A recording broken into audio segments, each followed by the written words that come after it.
ثانیہ کو فکر ہو رہی تھی، یہ سوچ کر کہ وہ کبھی بھی آرام نہیں کر رہی ہوں گی، ضرور ادھر ادھر کے کام کر رہی ہوں گی۔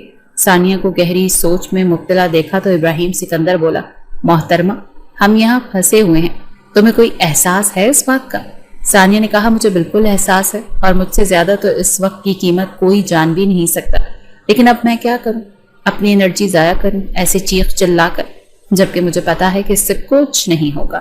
ابراہیم نے اس کے چہرے پر سکون دیکھا تو خاموشی سے اس کے مقابل ٹیبل پر جا بیٹھا اور بولا، میں اسی بند جگہوں پر نہیں بیٹھ سکتا، مجھے کافی الجھن ہوتی ہے۔ ثانیہ نے چونک کر ابراہیم سکندر کی جانب دیکھا اور بولی، تو اس میں کچھ نہیں کر سکتی، میں نے آپ سے پہلے ہی کہا ہے کہ ہمیں انتظار کرنا ہوگا۔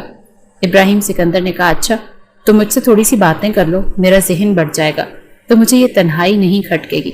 ثانیہ کو حیرت کا دوسرا جھٹکا لگا تھا، اتنا وجیح چہرے والا، قد و قامت رکھنے والا انسان ایک ایسے فوبیا میں مبتلا ہے جو کہ بند جگہوں سے لوگوں کو ہوتا ہے، جہاں انہیں لگتا ہے کہ آس پاس کی دیواریں انہیں کچل کر رکھ دیں گے۔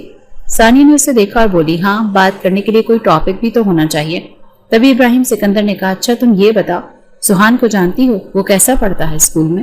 ثانیہ نے ایک دم مسکرا کر ابراہیم سکندر کو دیکھا تو ابراہیم سکندر اس کی مسکراہٹ میں ہی کھو گیا۔ ثانیہ بولی، وہ بہت اچھا ہے، بہت رسپیکٹ کرتا ہے سب ٹیچرز کی۔ پہلی مرتبہ آپ کو دیکھا تو مجھے لگا ہی نہیں کہ وہ آپ کا بھائی ہو سکتا ہے، آپ تو کافی روڈ اور بہت لاؤڈلی بولتے ہیں، وہ تو بہت سوبر نیچر کا لڑکا ہے۔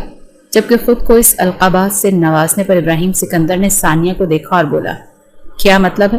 وہ کہیں سے میرا بھائی نہیں لگتا، ہم دونوں بھائی ہیں، میں بڑا ہوں تو اسی لیے نیچر کا فرق ہے، لیکن میں اچھا ہوں۔ اس کے بولنے کے انداز پر ایک دم ثانیہ کا قہقہا گونجا۔ ابراہیم سکندر اس کی کھنکتی آواز میں کھو چکا تھا۔ ثانیہ نے جب اس کو خود کی طرف متوجہ پایا تو اپنی چادر کاندھوں سے درست کرتے ہوئے بولی، میرا مطلب وہ نہیں تھا۔ ابراہیم سکندر نے اسے دیکھا اور بولا، شادی کرو گی مجھ سے؟ ثانیہ نے حیرانی سے ابراہیم سکندر کی جانب دیکھا تھا۔ آپ پاگل ہیں، کس طرح کی باتیں کر رہے ہیں؟ ابھی تو آپ… جبکہ ابراہیم سکندر نے کہا، یہ میرے سوال کا جواب نہیں، بتاؤ شادی کرو گی مجھ سے؟ ثانیہ نے اسے دیکھا اور بولا، نہیں بالکل بھی نہیں۔ جبکہ ابراہیم سکندر جو کہ اچانک اپنی ٹون بدلے بیٹھا تھا، ایک دم غصے میں اٹھا اور ثانیہ کو دونوں بازو جکڑے، لیکن توازن برقرار نہ رکھ سکا اور یہ ایک دم زمیں بوس ہو گیا۔ جبکہ ثانیہ کو تو سمجھ ہی نہیں آیا کہ یہ کیا ہوا۔ پیچھے پڑی ہوئی لکڑی کی راڈ بہت زور سے ثانیہ کی کمر پر لگی تھی، وہ تکلیف سے ایک دم چیخی تھی۔ تبھی دروازہ کھلا اور پورے کالج کے عملے، ٹیچرز اور اسٹوڈنٹس لائبریری کے اندر داخل ہوئے، لیکن اندر کا منظر دیکھ کر سب لوگ سکتے میں آ گئے تھے اور ابراہیم اور ثانیہ بھی صورتحال کو سمجھ نہیں سکے، وہ کس حال میں لوگوں کے سامنے ہیں۔ جبکہ ابراہیم ہوش کی دنیا میں آیا اور ثانیہ نے بھی اسے دور جھٹکا تو وہ دونوں اٹھ بیٹھے، لیکن تکلیف کی وجہ سے ثانیہ ایک مرتبہ پھر زمین پر گری اور کراتے ہوئے سہارا لے کر اٹھی تھی۔ جب میڈم نے ان دونوں کو اس حالت میں دیکھا تو غصے سے بولی، مس ثانیہ آپ یہاں کیا کر رہی ہیں؟ اور یہ چیخنے چلانے کی آوازیں کیسی تھیں؟ ابراہیم سکندر نے جب یہ سوال سنا تو بولا، کیا مطلب ہے؟ ہم یہاں پھنس گئے تھے، آپ لوگ اس چیز کا جواب دیں کہ یہ کون سا طریقہ ہے کہ لائبریری بند کرنے سے پہلے چیک کر لیتے ہیں؟ جبکہ میڈم نے کہا، تو آپ لوگوں کو بھی جگہ کا خیال رکھنا چاہیے نا کہ کس جگہ پر کتنی دیر تک رک سکتے ہیں۔ جبکہ اس کے انداز ثانیہ نے کہا، میم آپ غلط سمجھ رہی ہیں، ایسا کچھ نہیں ہے۔ لیکن جو ٹیچر ان کے ہمراہ کھڑی تھی وہ بولی، ہم تو وہی سمجھ رہے ہیں مس ثانیہ جو دیکھ رہے ہیں، اس طرح کے ماحول میں بچوں کی تربیت پر کیا اثر پڑے گا؟ میڈم نے کہا، مس ثانیہ آپ میرے آفس میں آئیں، اور ابراہیم سکندر کو نہ چاہتے ہوئے بھی بول ہی گئی کہ آپ بھی ذہان تک محدود رہیں، یہاں کے عملے کے ساتھ دوستی بڑھانے کی ضرورت نہیں ہے، یہاں کے ماحول پر کیا اثر پڑے گا؟ یہ بات کہہ کر وہ چلی گئی، جبکہ ثانیہ بھی ان کے پیچھے ہی ان کے آفس میں گئی تھی۔ مس ثانیہ مجھے آپ سے اس قدر حماقت کی امید نہیں تھی، آپ کو شرم نہیں آ رہی؟ جبکہ ثانیہ نے کہا، میم میں آپ سے کہہ رہی ہوں ایسی کوئی بات نہیں ہے، وہ تو اچانک ہم گر گئے تھے، لیکن ہم بات کرنے کے لیے لائبریری میں گئے تھے، پیچھے سے کسی نے لائبریری بند کر دی۔ بعض اوقات جو نظر آتا ہے وہ سچ نہیں ہوتا۔ میٹنگ کا وقت ہو گیا، سب لوگ میم کے آفس میں آئے تو میم نے اپنی بات شروع کرتے ہوئے کہا، میں آپ کو کچھ عرصے کے لیے سسپینڈ کر رہی ہوں، لیکن ایک ٹیچر نے کہا آپ انہیں سسپینڈ نہ کریں، آپ انہیں اس نوکری سے نکال دیں۔ بہت سی لڑکیوں نے بھی یہ منظر دیکھا ہے، آپ ہم سے بہتر جانتی ہیں کہ کس طرح کے سوالات ہوں گے۔ ثانیہ نے کہا، آپ لوگ کیوں میری بات نہیں سمجھ رہے؟ ایسا کچھ بھی نہیں ہے۔ تبھی دوسرے میل ٹیچر نے کہا، مس ثانیہ آپ جو سمجھانا چاہ رہی ہیں وہ سمجھنا بھی نہیں چاہتے، بہتر ہوگا جو میم کہہ رہی ہیں آپ کو وہ مانیں۔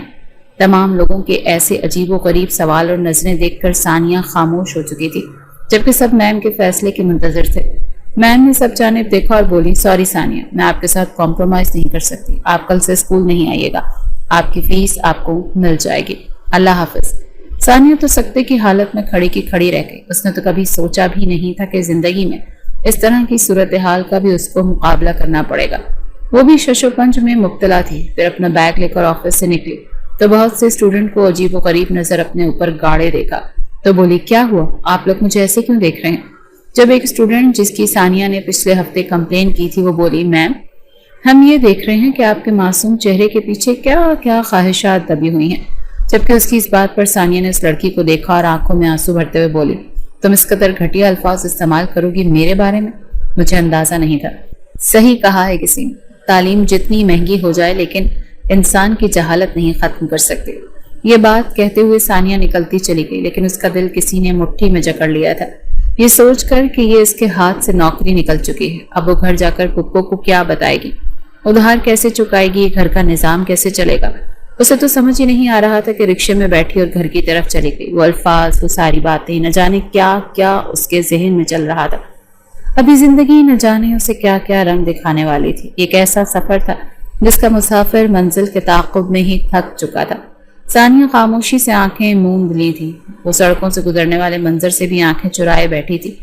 کس طرح سے پپو کو اپنے بارے میں بتاتی، نوکری جانے کے بارے میں کیا بتاتی، کیا وجہ بتاتی، اسے کچھ سمجھ نہیں آ رہا تھا۔ اب وہ کیا کرے؟ فی الحال اسے گھر پہنچنا تھا، بھری دنیا اسے خالی لگ رہی تھی، کس کو اپنا ساتھ دینے کے لیے کہے، کوئی بھی تو اپنا نہیں تھا۔ ابراہیم تم نے کیا حرکت کی ہے؟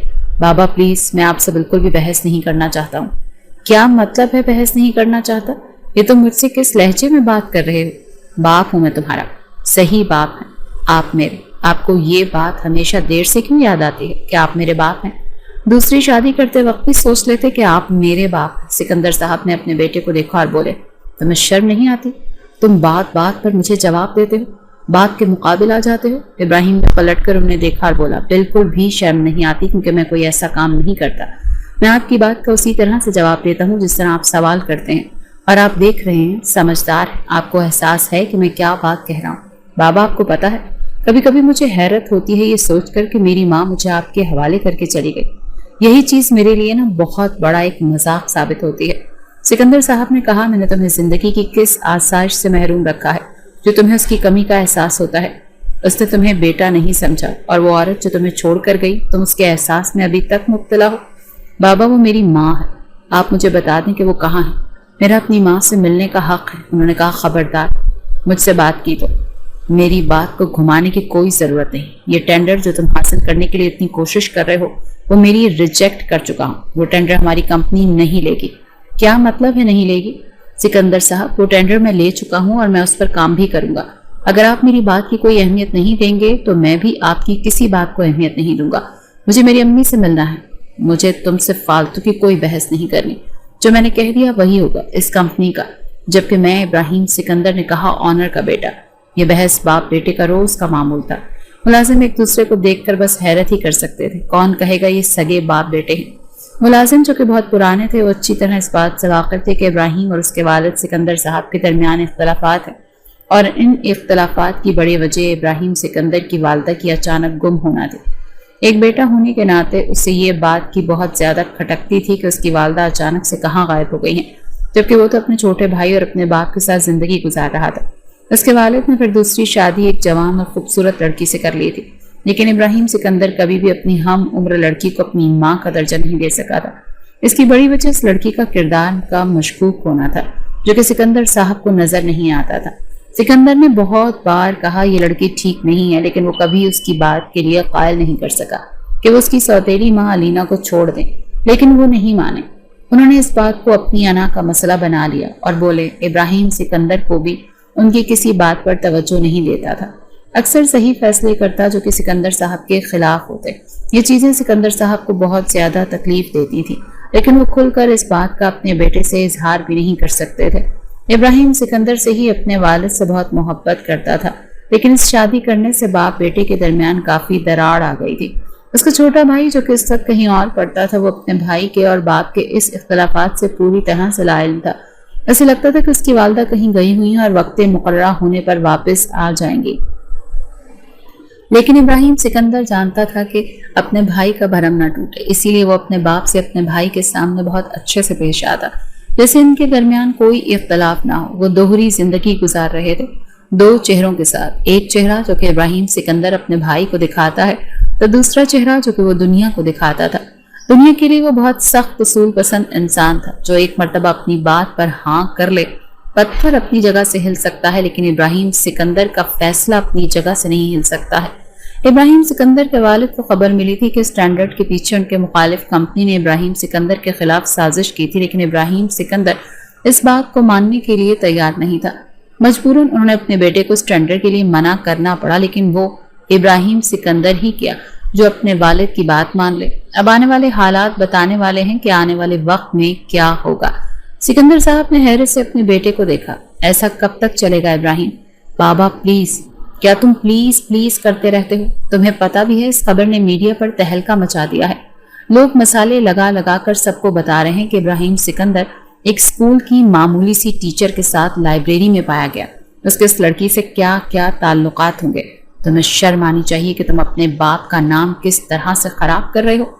کیا مطلب ہے خراب کر رہا ہوں؟ بابا سوچ رہے ہیں کہ آپ بول کیا رہے ہیں؟ وہ ایک مس انڈرسٹینڈنگ تھی۔ ثانیہ، یہ اتنے پیسے بیٹا تمہارے پاس کہاں سے آئے ہیں؟ ثانیہ نے اپنے بیگ سے پیسے نکال کر حاجرہ بیگم کے سامنے رکھے تو انہوں نے ثانیہ سے سوال کیا۔ تب ثانیہ نے بتایا کہ یہ پیسہ اس نے اپنے ایک دوست سے ادھار لیے ہیں تاکہ آپ کا علاج ہو سکے اور آپ کو انجیکشن لگ سکے، جس کی وجہ سے آپ تکلیف میں ہیں۔ حاجرہ بیگم نے اپنی کم عمر معصوم بھتیجی کو دیکھا اور بولی، کیا مطلب ہے تم نے ادھار کے لیے؟ بیٹا اگر پیسے نہیں تھے تو کوئی ضرورت نہیں تھی ادھار لینے کی۔ ثانیہ نے کہا، پپو کوئی بات نہیں، کبھی کبھی ایسا ہو جاتا ہے، انسان کو ضرورت کے وقت ادھار لینا پڑتا ہے، اور میری جب ٹیوشنز کی فیس آ جائے گی تو میں اس کا ادھار چکا دوں گی، اور یہ 5,000 روپے تو سارے ہیں۔ اب آپ فضول وقت ضائع نہ کریں، چلیں انجیکشن لگانے جانا ہے، میں آپ کو تکلیف میں نہیں دیکھ سکتی۔ حاجرہ بیگم نے اپنی چادر لی اور ہاتھ پکڑ کر چھوٹے چھوٹے قدم اٹھا کر اپنی بھتیجی کے ہمراہ گھر سے نکلی۔ یہ پپو بھتیجی زمانے بھر کے گرم سرد اپنے وجود پر جھیل چکی تھی۔ چھوٹی عمر میں ہی ثانیہ کے والدہ سے رخصت ہو گئی اور اس کے ابا اور پھپھو کے ساتھ ایک سادہ سی زندگی گزار رہی تھی۔ ایک اسکول میں وہ ٹیچر کی حیثیت سے نوکری کر رہی تھی، پرائیویٹ اپنی پڑھائی بھی مکمل کر رہی تھی۔ زندگی نے ایسا پلٹا کھایا کہ اس کے والد کو ایک موذی مرض ہو گیا اور وہ گھر میں بیٹھ گئے تھے، جبکہ اس کی پھپھو جو کہ سلائی کڑھائی جانتی تھی اپنی بھتیجی کا بھرپور ساتھ دے رہی تھی۔ اس مشکل وقت میں ثانیہ کا اپنی پھپھو کے علاوہ اور کوئی نہیں تھا۔ دونوں اپنی زندگی پرسکون طریقے سے گزار رہے تھے، اپنے اپنے حصے کا سفر کر کے، کہ اچانک ان لوگوں کی زندگی میں ایسا طوفان آیا کہ زندگی کے معنی ہی بدل گئے۔ ثانیہ نے تو کبھی سوچا بھی نہیں تھا کہ وہ اس طرح کے مشکل وقت کا سامنا کرے گی۔ اللہ اللہ کر کے تو زندگی میں کچھ سکون آیا تھا۔ اس کی پھپھو نے کافی مرتبہ پوچھا، لیکن ثانیہ نے کچھ نہیں بتایا اور اپنے کمرے میں جا کر قید ہو گئی۔ انہوں نے آ کر دروازہ بجایا تو ثانیہ نے کہا، پھپھو سر میں درد ہے، کھانا اٹھ کر کھاؤں گی، مگر بھوک تو جیسے مر ہی چکی تھی۔ جیسے ہی ثانیہ گھر میں داخل ہوئی تو ایک عجیب سے سناٹے نے اس کے دل میں عجیب سا وسوسہ پیدا کر دیا۔ وہی ہوا، اپنی پھپھو کو صحن میں ہوش و حواس سے بیگانہ دیکھ کر ثانیہ پاگلوں کی طرح ان کی طرف بڑھی تھی اور بخار کی شدت کی وجہ سے بے ہوش ہو گئی تھی۔ ثانیہ نے اپنے بابا کو دیکھا جو کہ بستر پر ایک زندہ لاش کی طرح پڑے ہوئے تھے، تو ان کی آنکھوں پر بے بسی دیکھ ثانیہ کو اپنا دل ڈوبتا ہوا محسوس ہوا۔ اس نے جلدی سے اپنی پھپھو کو سہارا دے کر دیوار کے ساتھ بٹھایا اور پانی کی چھینٹیں ان کے منہ پر ماری۔ تھوڑی دیر بعد وہ ہوش میں آ گئی، نقاہت سے آنکھیں کھولی، ثانیہ کو اپنے لیے فکر مند دیکھا تو بے بسی سے مسکراتے ہوئے بولی، تم پریشان نہ ہو، تمہیں پتا ہے نا میری طبیعت۔ ثانیہ بے قرار ہو کر ان کے سینے سے لگی اور بولی، پھپھو آپ ایسا کیوں کرتی ہیں؟ آپ کو پتا ہے نا میری ہمت ٹوٹ جاتی ہے آپ کو اس حالت میں دیکھ کر۔ انہوں نے مسکرا کر اپنی بھتیجی کو دیکھا اور سینے سے لگاتے ہوئے بولی، میرا بس چلے تو تمہیں اس دنیا کی ٹھنڈی ہوا تک نہ لگنے دوں، لیکن کیا کروں، یہ بیماری میری بس سے باہر ہے۔ ایسا نہیں ہے کہ میں تھک چکی ہوں، مجھے مرنے دو، مجھے آزادی دے دو اس اذیت بھری زندگی سے۔ ثانیہ نے اپنی پھپھو کے منہ پر ہاتھ رکھا اور بولی، خبردار، آپ نے اگر کوئی ایسی ویسی بات کی تو آپ اٹھ کر اندر چلیں، میں آپ کو دوائیں دیتی ہوں۔ جب تک آپ کی طبیعت ٹھیک نہیں ہو جاتی میں کالج میں نہیں جاؤں گی، یہیں بیٹھ کر آپ کی خدمت کریں گے۔ انہوں نے مسکرا کر ثانیہ کو دیکھا اور بولی، کیا ہو گیا ہے، بچے کی طرح تم میرا خیال رکھ رہی ہو۔ ثانیہ نے کہا، یہ آپ کو کھوکھلی مسکراہٹ مجھے مت دکھائیں، مطمئن کرنے کی کوشش نہ کریں، اچھی طرح سے جانتی ہوں کہ آپ کس تکلیف سے گزر رہی ہیں، آپ بھی تو ہمیشہ میرا خیال رکھتی رہی ہیں۔ مجھے اچھی طرح سے یاد ہے پھپھو، مجھے ایک مرتبہ بہت تیز بخار ہو گیا تھا تو آپ ساری رات جاگتی رہی تھی۔ انہوں نے مسکرا کر جواب دیا، کیسے سو جاتی، تم تو میرے کلیجے کا ٹکڑا ہو۔ ثانیہ نے بھی انہی کے انداز میں کہا، آپ میرے کلیجے کا لون۔ دونوں پھپھی بھتیجی مسکرانے لگی۔ زندگی میں اتنی تکلیف ہونے کے بعد بھی ثانیہ نے ہمت نہیں ہاری تھی، نہ ہی ہارنے کا ارادہ رکھتی تھی۔ وہ اچھی طرح سے جانتی تھی کہ اگر آپ غلط نہیں ہیں تو ساری دنیا مل کر بھی آپ کو غلط نہیں ٹھہرا سکتی۔ بس اسے اپنی مشکلات کو حل کرنا تھا، اور وہ بھی سمجھداری اور حوصلے کے ساتھ۔ ثانیہ نے اپنے دوستوں سے کہا تھا کہ اگر کوئی نوکری ہو تو ثانیہ کو ضرور بتائیں۔ وہ یہ سارے حالات پھپھو سے چھپا رہی تھی۔ ایک ہفتے تک اس کی ساری جمع پونجی ختم ہو چکی تھی۔ ثانیہ کی پھپھو نے بھی حالات دیکھے تو بولی، ثانیہ میری الماری میں کچھ پیسے پڑے ہیں، وہ استعمال کر لو۔ ثانیہ نے کہا، پھپھو کیا ہو گیا ہے؟ وہ آپ کے انجیکشن کے پیسے ہیں، میں کیسے استعمال کر سکتی ہوں؟ انہوں نے کہا، بیٹا انجیکشن میں ابھی وقت میں 2 مہینے بعد لگتا ہے، اور اب جو دوائی دی ہے ڈاکٹر نے، اس سے مجھے کافی افاقہ ہو رہا ہے، جسم میں ایک اچھی سی تراوٹ محسوس ہو رہی ہے۔ اللہ وسیلہ بنا دے گا، کل کا کب دیکھیں گے، تم پیسے استعمال کر لو اور گھر میں کھانے کی بھی تیاری کرو۔ ثانیہ نے کہا، اگر آپ نہ ہوتی تو میرا کیا ہوتا؟ پھپھو نے کہا، ابھی تو میں ہوں، یہ تم بعد میں سوچنا، فی الحال جاؤ جلدی سے، میرا تمہارے ہاتھ کی بریانی کھانے کا بہت دل کر رہا ہے۔ ثانیہ نے کہا، او ہو، بریانی کھانی ہے تو سیدھی طرح بولے نا، مجھے لگا آپ مجھ پر ترس کھا کر پیسے دے رہی ہیں۔ اس کی پھپھو نے حیرت سے اپنی بھتیجی کو دیکھا، تم بہت تیز ہو گئی ہو ثانیہ۔ ثانیہ ہنستی ہوئی ان کے کمرے سے چلی گئی۔ ثانیہ جب پیسے لینے کے لیے الماری میں گئی تو اچانک ایک ڈبہ اس کے پاؤں میں آ کر گرا۔ ثانیہ نے دیکھا اس میں سے ایک گولڈ لاکٹ اس کے پاؤں میں گرا ہوا تھا۔ لاکٹ اٹھایا، لیکن اس پر موجود تصویر دیکھ کر ثانیہ کو اپنا سر گھومتا ہوا محسوس ہوا تھا۔ اپنی پھپھو کی گود میں خوبصورت سے بچوں کو دیکھ کر بہت زیادہ حیرت ہوئی تھی۔ اپنی پھپھو کے بارے میں ویسے اتنا جانتی تھی کہ ان کی شادی ہوئی تھی، لیکن کچھ مجبوریوں کی وجہ سے ان کا یہ رشتہ ختم ہو گیا، لیکن اسے یہ نہیں پتا تھا کہ اس کی پھپھو کی کوئی اولاد بھی ہے۔ ثانیہ نے اپنی پھپھو سے پوچھنا چاہا، لیکن پھر کچھ سوچ کر خاموش ہو گئی۔ لیکن اس کے ذہن میں یہ بات کھٹک رہی تھی، کتنے سالوں تک اس کی پھپھو نے کبھی اپنی اولاد کا ذکر نہیں کیا۔ شاید اسے اپنی اولاد کو بھول سکی، یہ کسی کے سامنے اپنا راز آشکار نہیں کرنا چاہتی، یہی زخم انہیں اندر ہی اندر کھا رہا ہو۔ ثانیہ نے سوچ لیا تھا کہ کیا اپنی پھپھو سے اس بارے میں ضرور بات کرے گی، ان سے پوچھے گی کہ ان کی اولاد کہاں ہے اور ان سے کیوں نہیں ملتی۔ اسی سوچ کے تانے بانے سیٹ کرتے ہوئے سامنے جا رہی تھی جب اچانک ایک کار نے قریب بریک لگائی تھی۔ ثانیہ اس سے پہلے آنے والے مقابل کو دیکھ پاتی، تبھی کسی نے اس کی کلائی کھینچی تھی اور گاڑی میں اپنے مقابل بٹھایا، اور گاڑی 1 منٹ میں ہوا کو چیرتی آگے بڑھ گئی۔ غصے سے مقابل کو دیکھنے کے بعد ثانیہ کی آنکھیں پھٹی کی پھٹی رہ گئیں۔ ابراہیم سکندر، تم سکون نہیں ملا میری زندگی برباد کر کے، مجھے ذلیل کر کے پھر آ گئے ہو؟ ابراہیم نے اس کو دیکھا، مسکراتے ہوئے بولا، کیا کروں، دل میں عجیب سی بے چینی ہو رہی تھی، سوچا کہ تم سے ایک ملاقات ہی کر لی جائے۔ ثانیہ نے دروازہ کھولتے ہوئے کہا، خبردار کوئی بکواس کی تو مجھے جانے تو یہاں سے، کیا مسئلہ ہے؟ مجھے ابراہیم سے کہا، اتنے سوال کرتی ہوں، اب یہ گاڑی اپنی منزل پر جا کر ہی رکے گی۔ ثانیہ نے کہا، مجھے کچھ نہیں سننا، جانے دو مجھے۔ لیکن ابراہیم نے اس کی بات سرے سے اگنور کرتے ہوئے کہا، مجھے بتاؤ اس دن کے بعد کہاں غائب ہو گئی؟ 1 ہفتہ لگا مجھے تمہارا پتہ نکلوانے میں۔ ثانیہ نے کہا، تو آپ نے کس نے کہا تھا کہ آپ مجھے ڈھونڈ لیں؟ کوئی ضرورت نہیں تھی مجھے ڈھونڈنے کی، اور کیا کام ہے مجھ سے؟ میرے پیچھے ہاتھ دھو کر پڑے ہوئے ہیں۔ ابراہیم نے کہا، کام تو تم سے بہت اہم ہے، اگر تم کر دو تو۔ ثانیہ نے گاڑی کو انجان راستے کی طرف دیکھا تو بولی، کیا کام ہے اور یہ گاڑی کس طرف جا رہی ہے؟ ابراہیم سکندر نے کہا، میرے فارم ہاؤس کی طرف جا رہی ہے۔ ثانیہ نے اسے دیکھا اور آنکھیں دکھاتے ہوئے کہا، تم کس قدر گھٹیا انسان ہو۔ اس کے دونوں بازو کلائی سے جکڑا اور بولا، میں نے کیا گھٹیا پن دکھایا تمہیں؟ عزت سے بٹھایا ہوا ہے ایک طرف، تم کیوں میری محبت کو نہیں مجھ سے سمجھ پا رہی؟ جبکہ ثانیہ نے کہا، یہ تمہاری محبت ہے جس نے مجھے دنیا بھر کے سامنے ذلیل کر دیا، اور کون سی محبت کی بات کر رہے ہو؟ زبان سے جس کا تم اظہار کر رہے ہو یا بند لائبریری میں اظہار کیا ہے؟ تبھی گاڑی کو بریک لگی۔ ابراہیم نے کہا، نہیں، وہ محبت جس کے لیے میں تمہیں اپنا نام دینا چاہتا ہوں۔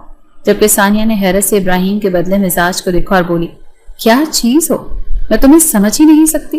ابراہیم سکندر نے کہا، تو سمجھ لینا، ساری زندگی پڑی ہے، چلو باہر نکلو۔ ثانیہ نے کہا، نہیں، میں کوئی باہر نہیں نکلوں گی، مجھے یہاں سے اپنے گھر واپس جانا ہے، میرے گھر والے میرا انتظار کر رہے ہیں۔ ابراہیم سکندر نے کہا، تو تم 10 منٹ دیکھو، 10 منٹ بعد چلی جانا، میں نہیں روکوں گا۔ ثانیہ، میری آخری گزارش مان لو۔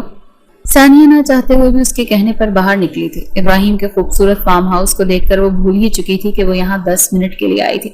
آدھے گھنٹے تک وہ یہاں سے وہاں پر منظر میں کھوئی رہی۔